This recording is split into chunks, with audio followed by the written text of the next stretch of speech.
Hello everyone. Welcome to today's special journey, where we will explore together the scallop and oyster fishing of Japanese fishermen with full senses on the vast sea. On modern ships, in the cold night of foggy dawn, they leisurely go down to the sea with hundreds of meters long ropes, seemingly light as if endless, to collect hundreds of tons of precious products from the ocean floor: plump snails, thick oysters on the rope, the last spirit of time.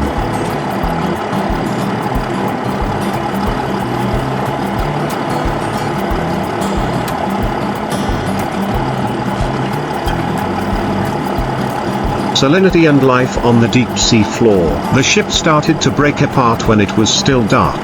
On the deck, rows of fishermen in thick waterproof suits, holding iron hooks and small knives, prepared for a long trip in the middle of the sea. The machinery was thoroughly checked. The ropes were wrapped tightly.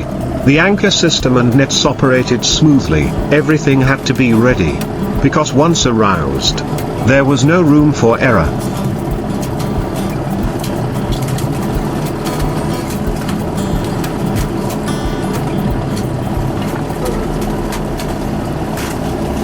Their target is the scallop and oyster-rich areas far offshore, where the currents are steady.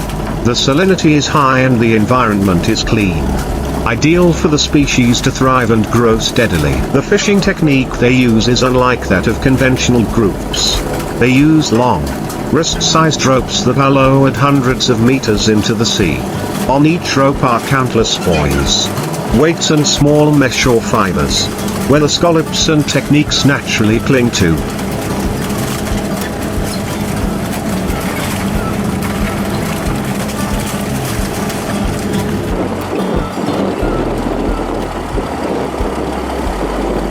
Growing day by day and month by month. There are ropes that stay underwater for a whole year. The fishermen have to track the location with GPS systems and manually mark with floating wooden boards. Then when the harvest season comes, they turn the axis back. Once there, the rope retrieval process begins. A hydraulic system is activated, pulling each rope from the seabed to the deck. At this point,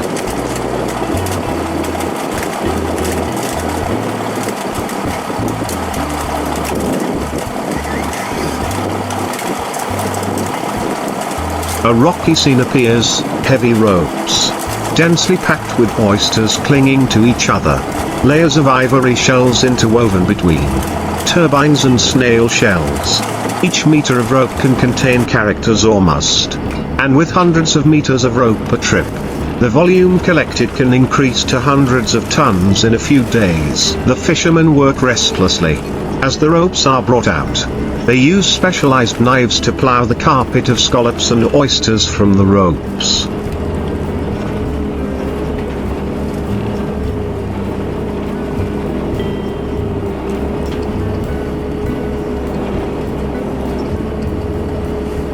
Gathering them in large batches.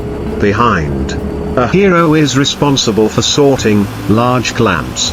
All shells are selected separately for fresh sale. Smaller or damaged ones are transferred to the onboard mode. The same goes for oysters. Divided by size and shell condition, then taken to the freezer or workshop on board for processing. On board, an area is designed like a miniature factory, where the scallops are washed.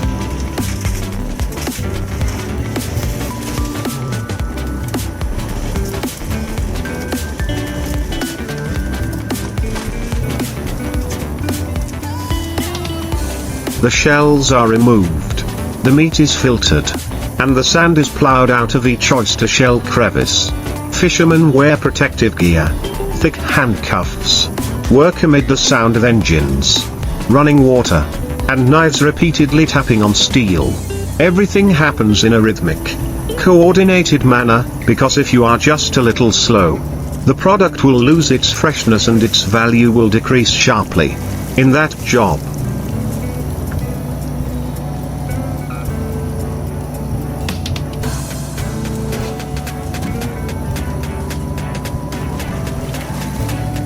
everyone understands, time is gold. The brightness of the sky gradually increases. The first sunlight rises to the sea, reflecting the exploitation after being filled with strategy. The crates filled with meat are stacked on the deck. Each crate fights the strength of the continuous working hours of the people, amidst the cold wind and the hazy fog. When the sunlight rises, another rope is pulled up, still heavy, still full of naturally growing sea creatures.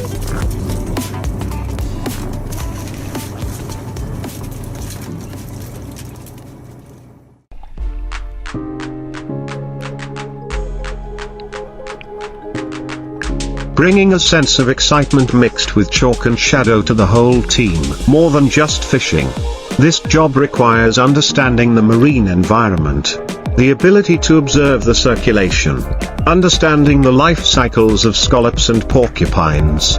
Japanese fishermen consider the cultivation and harvesting on the line as part of the art of the sea, where people do not force nature, but wait, care, and then harvest when the time is ripe.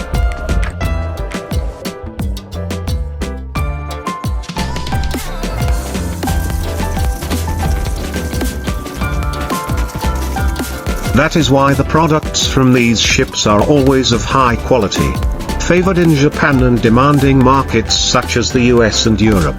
Each scallop, each oyster is the crystallization of the ocean, labor and pride. Fishermen understand that to have hundreds of tons of clean, fresh products, not only modern techniques are needed, but also bouquets, displays and true love for the job.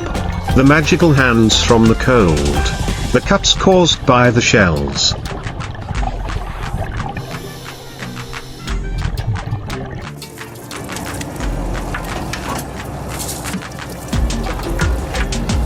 Or the sleepless nights drifting in the middle of the ocean, all are part of the process of producing the sea on the table. When the boat is full of cargo, the ropes are cleaned and rolled up, ready for the next exploitation. The ship turned back to the harbor, carrying hundreds of tons of fresh oysters and scallops, products that were not only for sale but also a symbol of the resilience, ingenuity and connection between humans and the ocean.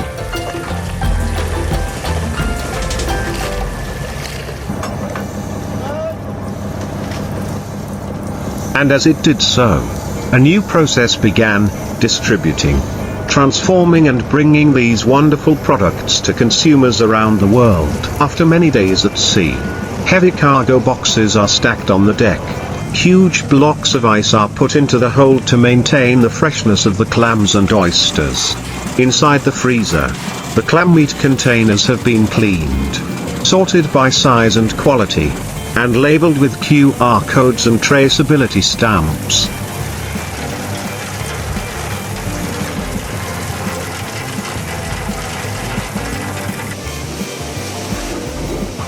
This is not just a commercial procedure, but a commitment. Each product is transparent about the place of fishing, the date of harvest and the storage conditions, demonstrating the seriousness of the Japanese maritime industry towards consumers. While the ship is making its way back to the mainland, part of the fishing crew takes a break, while the rest continues to work in the final processing area, where the oysters are packed into boxes.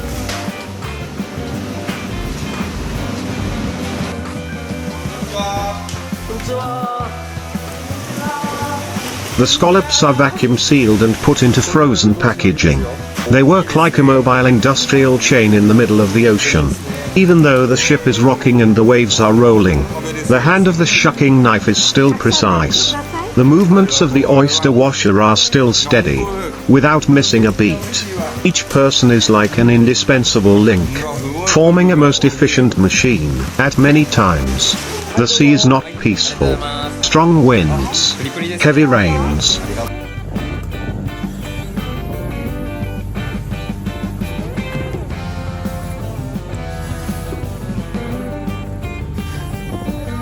Sometimes even storms.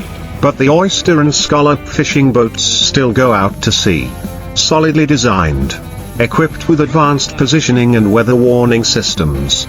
In the command cabin, the captain monitors radar signals, making minute-by-minute decisions to ensure the safety of people and goods. Everything happens in perfect coordination, as if there is a long-lasting connection between people and the sea.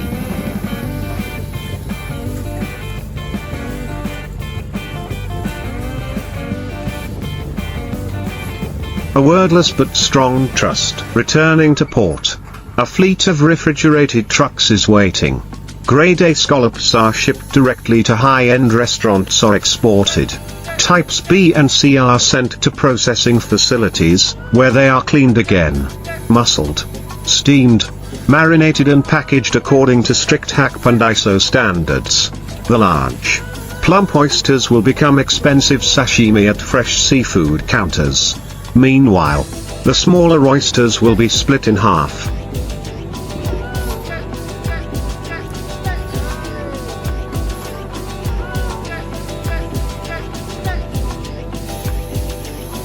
Doused in sauce and sent straight to the oven. Some are fried, some are pickled, and some are even canned, serving far-flung markets like the US, Canada and Europe. Fishermen are not just catchers. They are also connoisseurs of the product, knowing which scallops are at their prime for harvesting, and which waters will produce thin-shelled, fatty oysters. Some have been in the business for over 40 years. Their hair is white.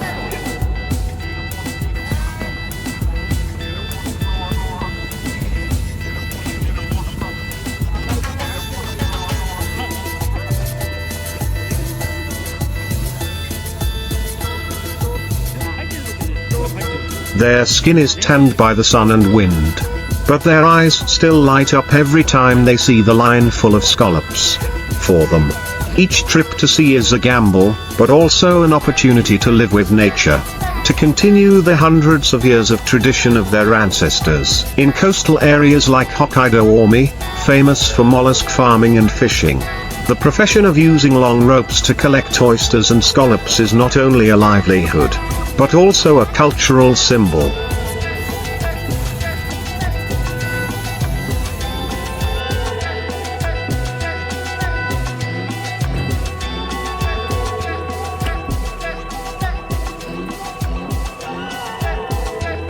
Children growing up in fishing villages are familiar with the image of ropes being pulled up from the seabed, hearing the sound of metal hitting the shells like music signaling the harvest season. Annual fishing village festivals are still held to pray for a bountiful fishing season, for the sea to bestow more batches of delicious scallops. During the production process, Japan has also applied high technology to improve efficiency while maintaining quality.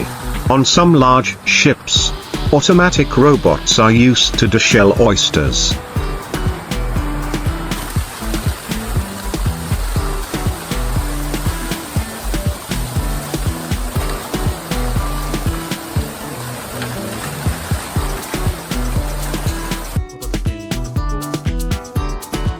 Scrape scallops and classify products.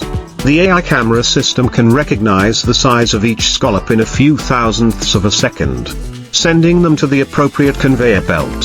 Thanks to that, instead of dozens of people doing it manually, now only 3 to 4 engineers are needed to operate and supervise. But in remote sea areas, there are still many ships operating in the traditional way, where the worker's hand is still the most important tool. In the midst of that wave of mechanization,